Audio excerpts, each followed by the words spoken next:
And so you kind of have to like dial it back before you go ask somebody to like, give me a brand, show it to me. What does it look like? You got to come back to yourself for a second. I think the biggest miss that people make in terms of selling, it's about how does somebody do something big in a very short period of time.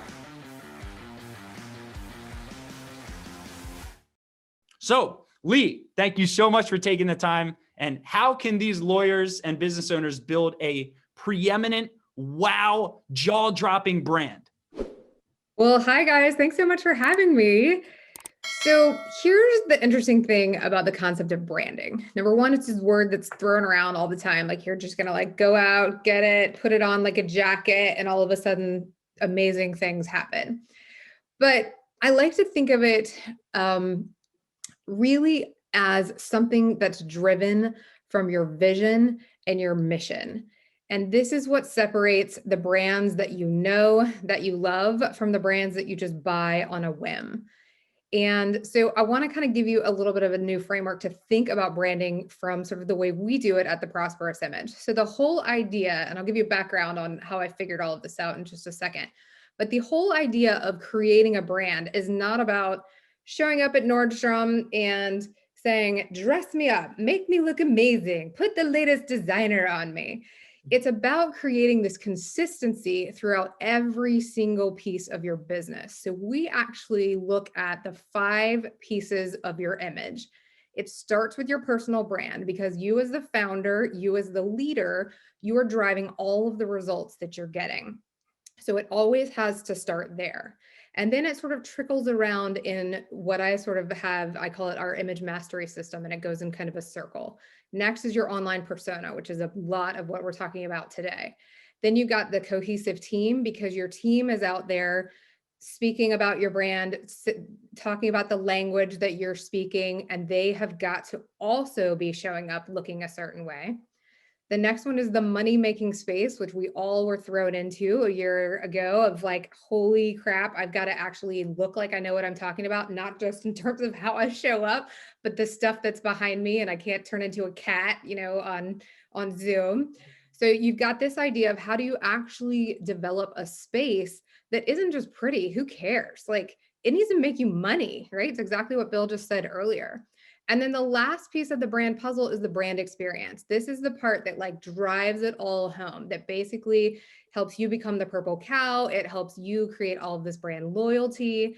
And so it's those 5 pieces that are going to help you basically become this powerhouse within your industry. So let me back up and tell you a little bit about myself to show you kind of how I figured this out. So I've been riding horses my entire life. And I grew up thinking I was going to be a lawyer. So these are my 2 paths, right? I ride horses, I'm going to be a lawyer, nothing strayed. And I took the LSAT out of college and was just kind of like, okay, I mean, I could go do this, but I had a job offer to go work for essentially the Nike of the equestrian industry. And so I said, yes, please. And I'm in my early 20s, and I end up in this sales situation where really nobody taught me anything other than, here are your accounts, go sell them some product and have fun. And it was up to me to sort of figure out, how do I actually increase the business by, number one, winning somebody over with myself in terms of what I have knowledge-wise to add to their business, and also a product line.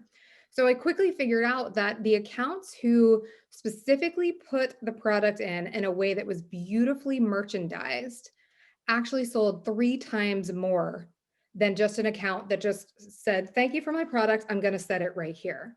So it was the thought and strategy that was driving sales. And it was done by basically creating this atmosphere where you could come in and see a product, understand the product, and it had this whole aesthetic beauty to it. And so I've always loved to dress people and make things pretty and yada, yada, yada, but it's really more interesting when you can tie a number to it. And so that's how I discovered that when you start to align all of the pieces of your brand, that's where you start to actually fuel what you're trying to do, which is go out and make a massive impact.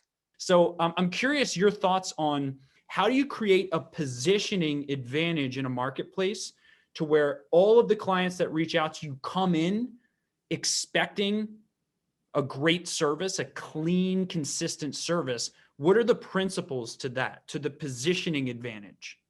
Yeah, that's a great question. And you used the word earlier all about consistency, and that is the key.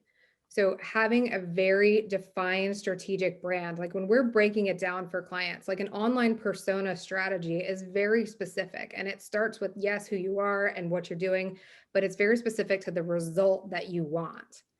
And I think a lot of times, particularly when you're talking about like a personal brand with yourself, you're thinking more about like, I have to make a good first impression. First impressions are key. And they are key for sure. You've got 7 seconds to make a first impression, right?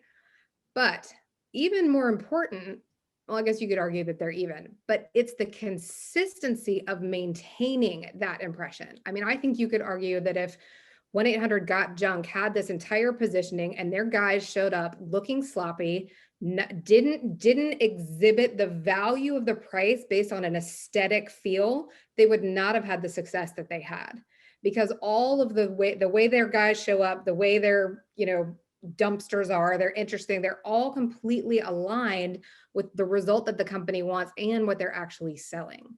So let's dial us back to an actual like law firm example. So one of my clients right now, she is a divorce firm, and their biggest thing is basically happiness. And so if she has somebody on her team right now who is miserable and doesn't exude happiness, or is coming in pajamas because they've gotten fat and nobody knows what to wear anymore, I mean, it's a legit problem. We've all been at home, and they're not exuding happiness. All the positioning and all the PR and all the marketing that people are working on the back end, it's completely negated by simply being face to face with somebody who is out of alignment. It would literally be like if you walked into Target and the person greeting you was wearing a blue shirt and khakis instead of a red shirt and khakis, right? Blue shirts are at Walmart, red shirts are at Target. You would be super confused, and it causes what I call this record skip moment. So your whole sales process, your whole positioning, everything that you're working to do is trying to drive this client forward into the mindset of like, you are the solution to my problem. You have the impression of increase. You can increase my life. But when something's out of alignment, it's that record skip moment that gives somebody a pause. And they're like, oh, wait, maybe this isn't for me. Maybe if they're telling me how detail oriented their whole firm is and how amazing their client service is, but I'm now dealing with somebody who can't even remember what my name was in the closing, we have a problem. And it's like, it starts chipping away at the way the brand is experienced and how you're positioned in the market. I mean, wow. I mean, you're hitting on like, I mean, this is because you could do all the marketing in the world, right? And I have this root core belief that the market will figure out your true colors, right? Yes, like absolutely. At some point, right?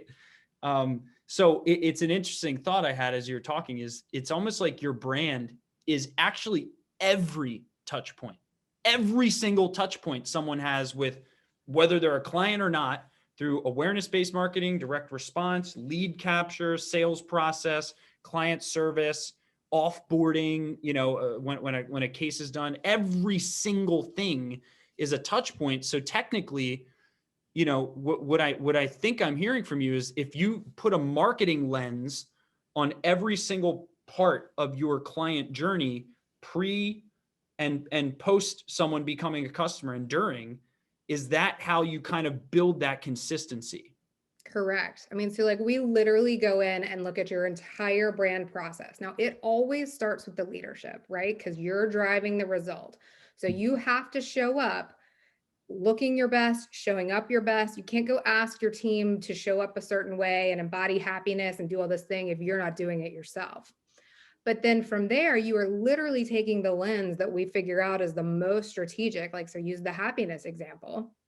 And if you're sending people emails that, stink, or you're working with a firm who's working with 80-year-olds and they're trying to find the office and you're explaining to them to use the app, like that doesn't cause happiness. So I think as I talk, people might be like, dear God, this sounds awful. Like, I don't want to have to do all this work, but it's actually easier than you think because you're literally just tapping into the part of you that exists for why you're doing the business in the first place. Like there is a part of you that has a desire for some sort of impact. And that's really what you're running through the whole business and yourself in a brand. And that's fun. And you literally create, so like, let's take your personal brand, because that's an easy example. If you decide you are going to show up as, this powerful, specific person, then you go do the work to eliminate everything that is actually not on brand. And that is sometimes even more important than thinking about what is on brand, because a lot of times it's what's not on brand that is stopping you and is causing those record skip moments.